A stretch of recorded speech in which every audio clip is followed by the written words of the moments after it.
Hello everybody and welcome back to the Jigsaw Stuff channel, and today I'm back with the Mini Talon, which has been fully glued together. I've given it a bit of a sort of scrape down the bottom of the belly just to try and get rid of some of the stuff that's come out, and I've been inside and sort of picked at any of the glue where it's pushed through, and I was beginning to look at what to do with the autopass. This is the FY41. It's got a slightly different design to it since the last time I saw it, but that's obviously going to be going in this rear section, something a bit like that. Technically back to front, but you can swap around the direction of the board, so that's fine. That'll be the one for the ailerons, this wire lead here. Elevator and rudder are obviously going to be the ailerons, and then you can run the throttle through here, but I don't do that. What I do instead is supply the Beck power straight in and control the throttle all completely manually.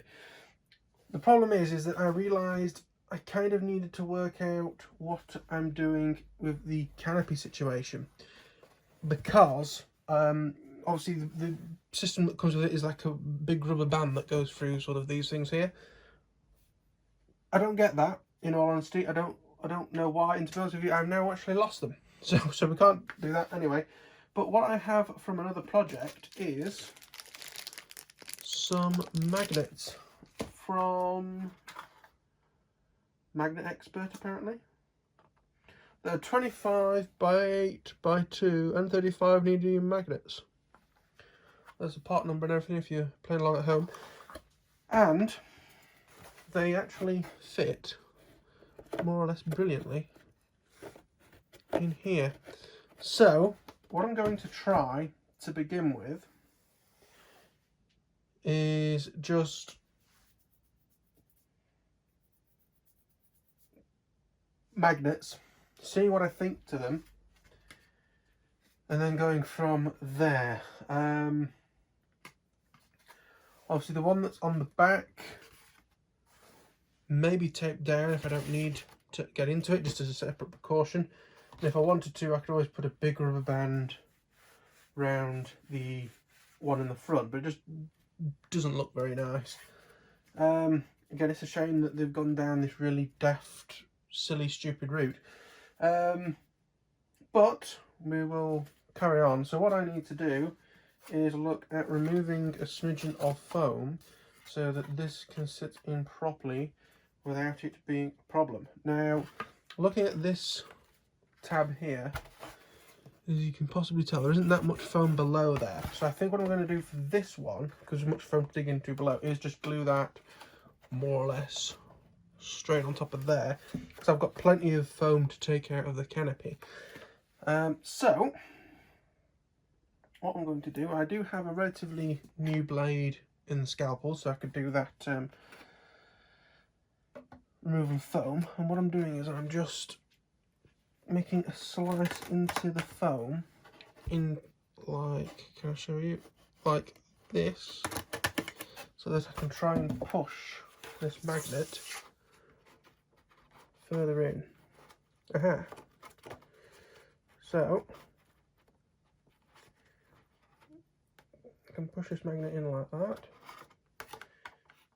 and then just run some glue. What I'm going to do is actually scratch the foam up, of course, as well. So it'll key into the foam properly.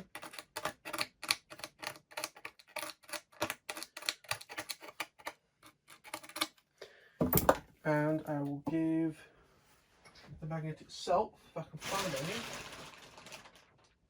a little bit of a rough up with some sandpaper.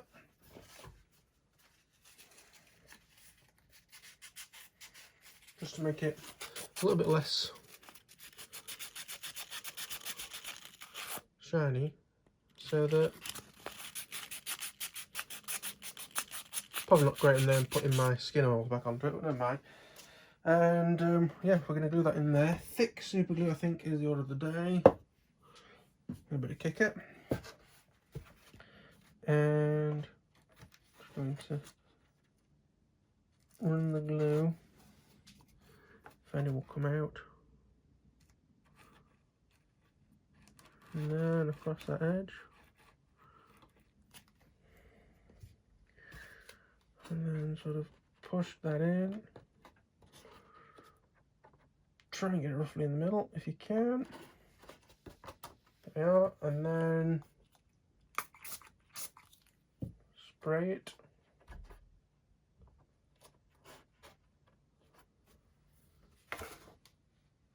Try and keep it level. Try not to get any glue on top of it. I'm going to put a little more in. This is how you glue up the end of your super glue bottles.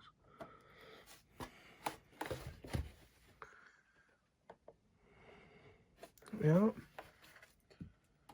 But the main important thing is there's no glue on top of the magnet. Always a bit liberal with the kicker. So that will now go on there, roughly, sort of like that. So what we need to do is basically stick a magnet on top of that.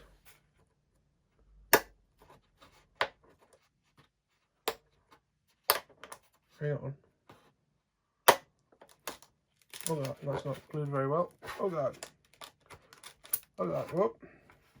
Ah, we have a problem. That hasn't glued to it really at all. Okay, that's a problem.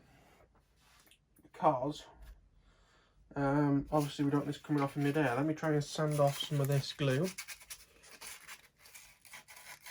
it's not sticking to the metal. Which isn't surprising, because it is shiny.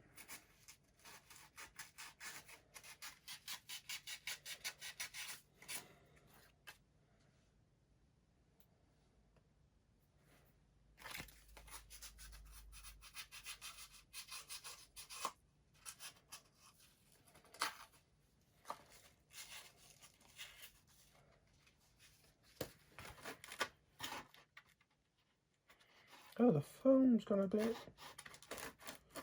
Oh, the foam's gone really crappy.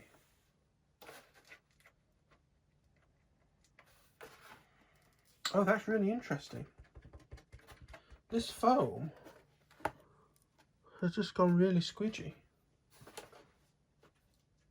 So it clearly doesn't like super glue. That's an important thing to know. That is a very important thing to know. I've used super glue to keep the wing things in. That's a little worrying. It did have goop glue all over it afterwards, but that's just a little concerning. Okay. You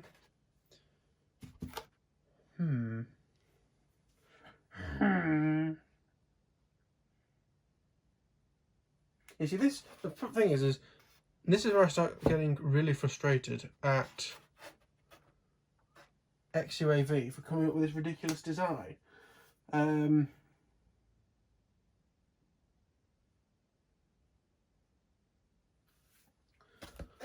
Like, whoever at that factory thought it was a good idea to do this is an imbecile, I'm sorry to say.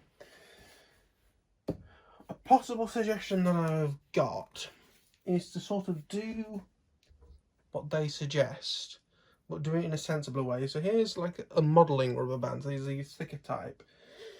My idea is, if I put the right canopy on the right hole, if I could do something so that would go across.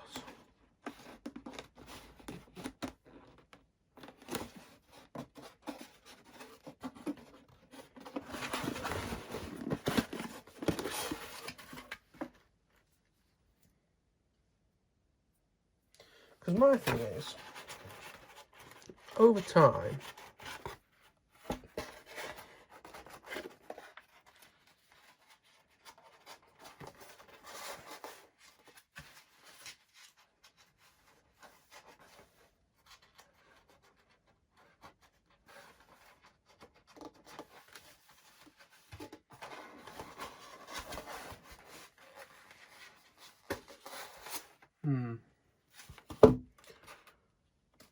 just doing this as an example more than anything.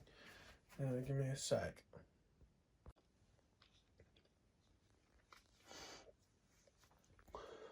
Right, I'll try and record this now for the third time. Because of what I have on hand, I couldn't use this rubber band, but it gives you the basic idea of how it works. So what I've got here, because the problem is the material that they supply with it will break one day, and also has to be like glued in at either end, which I don't really like the sound of. So I've made what I would do as close to that, which is a rubber band with a tie wrap through it, which is fine for here, because to be honest, once you're done in here, the only thing that I could possibly see myself doing is the connectors for the ailerons. The one that I see a problem is if I do it here, I've got to like try and get the battery down and below the rubber bands. And again, the rubber bands in sun will fade and eventually break. Pretty much every model that I have a rubber band on has another way of doing it, or because it's just a rubber band that's slipped on over the nose, if another one breaks, I haven't got to rig out the bloody tie wraps and crap to put it together. We do take tie wraps with us, but again, it's just an annoyance. So I also need to try and find another one of these, possibly even buy a bag, because I bought some a while ago, but they've probably perished by now. So I'll probably, this one's in, you know, relatively decent, or in fact, actually, I bought a bag for my panic, I think. But other things, I can order them to the correct size to do this. But it's just going to be a real pain in the arse, and I don't understand why they've done it this way when they couldn't have come up with some sort of catch mechanism. I mean, you look at this big block of foam here. Why couldn't they have put a piece of wood? So actually, this might be the way that I do it. With this big block of foam here, put a piece of wood through with 2 screws on. You can just screw the canopy down. You know, for the front bit, could be a bit of tape. Actually, this is what I'm going to do. I'm going to make a plate to do that with, which will be a fun and interesting session on building this model. So what I'm going to do now is go upstairs to the computer and design it. Although that's fine.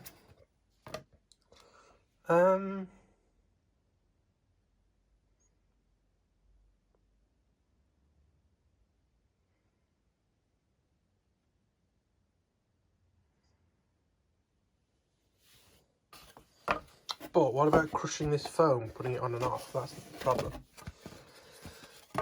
You see, why? They had a fantastic system on the Mini Talon, but now they have to change it for this and use some shite like this. I'm going to have to do something with this. I'm going to go off camera now and have a bit of a think and come back to you with the possible options.